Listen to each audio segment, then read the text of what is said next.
How's it going, everyone? I guess we're doing some spring cleaning, and it ain't some good news. It ain't the good kind of spring cleaning. PlayStation Plus Extra is doing a massive clear out as several games are leaving the service come May.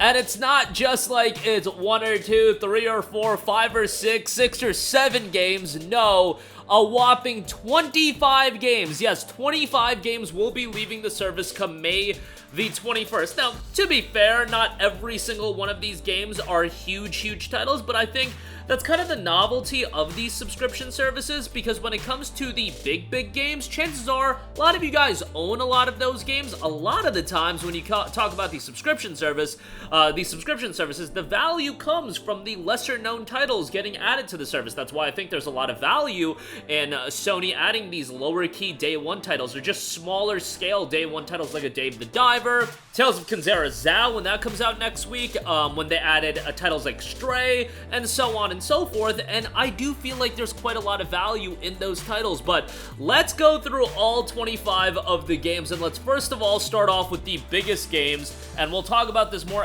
in depth as after we go over every title. But a bunch of Final Fantasy titles are leaving the service. Final Fantasy IX, Final Fantasy VII, Final Fantasy VIII Remastered, Final Fantasy XII The Zodiac Age, Final Fantasy 15 Royal Edition, and Final Fantasy X and X-2 HD Remaster. I think the games that are staying on the service would be Final Fantasy VII Remake, as well as, I believe Type 0 is on Plus Extra. Don't quote me on that, but I do believe Type 0 is on the service. So when you look at it, the legacy numbered titles are all leaving the service.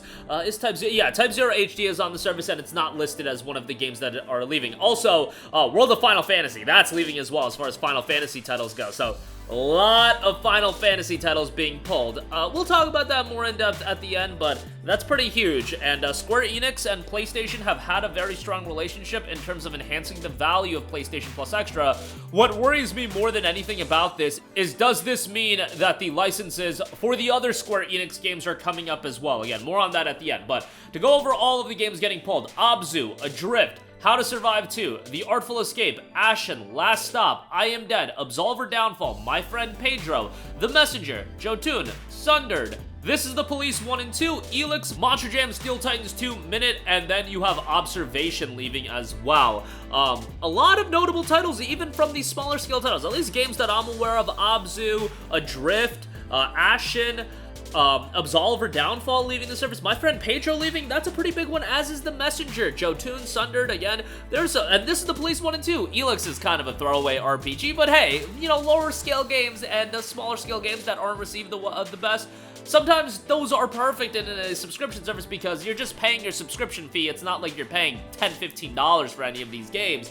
But we'll break it all down. But right off the top, the Final Fantasy games. Huge blow to PlayStation Plus Extra, in my opinion. It was never going to be a case of the Final Fantasy games were going to be on the service in perpetuity. That's why in a lot of our deals videos, I still mention, go pick up the Final Fantasy games, because they're going to be worthwhile to have in your library, and these games are just fantastic. If you want the full breakdown, Final Fantasy VII OG, I still think people should play. The remake is getting a little wild, and, the original is still a good time, and I feel like it's really a cool experience if you played the remake to go back and play the original. If you played the original, obviously, to go back and play it again, because it's probably been like a decade or two since you played the original. FF7's still a great time, obviously shows its age, but it's a classic. Final Fantasy VIII Remastered is one of those games that I feel like, it is certainly the black sheep of the Final Fantasy franchise, and a lot of people aren't crazy about it, but then also I feel like there's this cult following and cult engagement that's attached to this game, that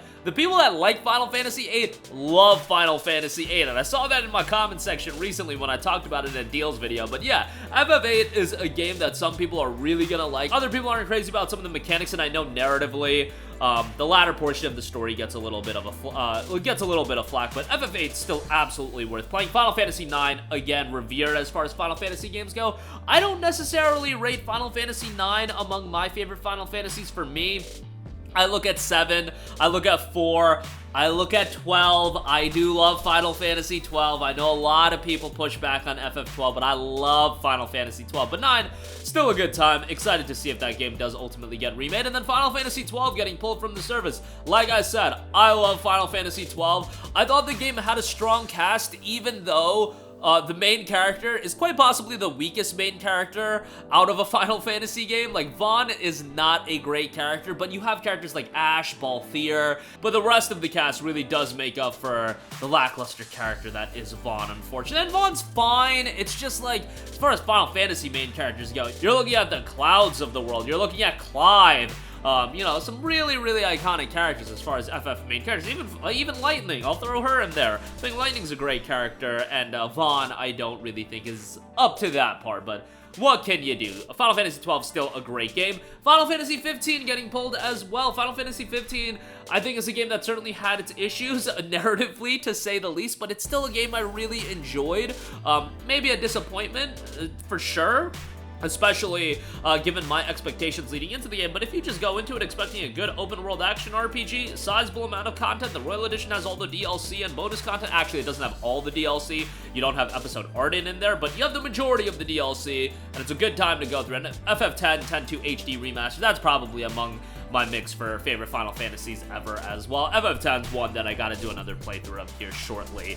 I think my last playthrough, I want to say, was in 2018 or 2019. It's been a little while, so definitely want to give FF10 another playthrough here at some point. And then, as far as the smaller games go, again, some of these titles, The Messengers of the World, My Friend Pedro, definitely Abzu, those smaller games do add a lot of value and, you know, add a lot of quantity to the games available on Plus Extra. And let's not twist it. Look at the catalog update for the month of April. If we get a similar catalog update in May, from a quantity standpoint, we're pulling more games from PS Plus Extra than we are adding to the service. So that is something to really think about as well. If you're gonna cycle out all of these smaller games, why not cycle in some smaller games as well? I look at games like A Long Gone Days.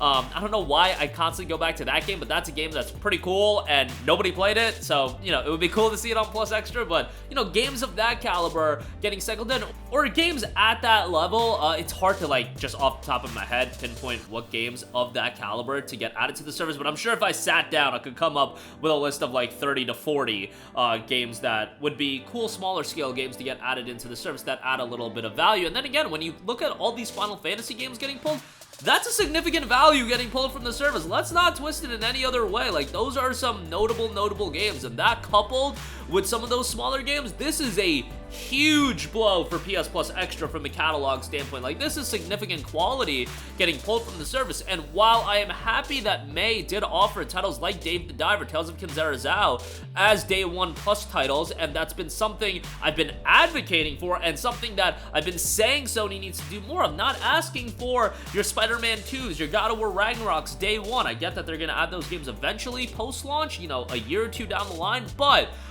you can add games like a Dave the Diver, and I'm happy they're doing that, but at the same time, April's catalog update outside of that was very lackluster. Like, I liked Miasma Chronicles, but that's not a game that's gonna draw a lot of people in. You would like to have a little bit of balance, and with April, you had those Day 1 smaller releases, but you didn't have anything else that added a little bit of value either outside of those Day 1 titles. And with the games getting pulled in May, May's gotta be a solid month, because when we talk about the May catalog update, you best believe I'm expecting a good month given this significance as far as the titles that are being pulled. 25 games being removed from the service, but that's going to do it for me. Let me know all of your thoughts in the comment section down below. I know I'm hearing a lot from you guys about you guys just canceling Plus altogether, and yeah, I don't really blame you. I mean, if you don't find value in the catalog and you're not playing the games consistently every month, why spend the money? But again, that'll do it for me. Sound off with all of your thoughts in the comment section down below. Thank you for watching, and goodbye.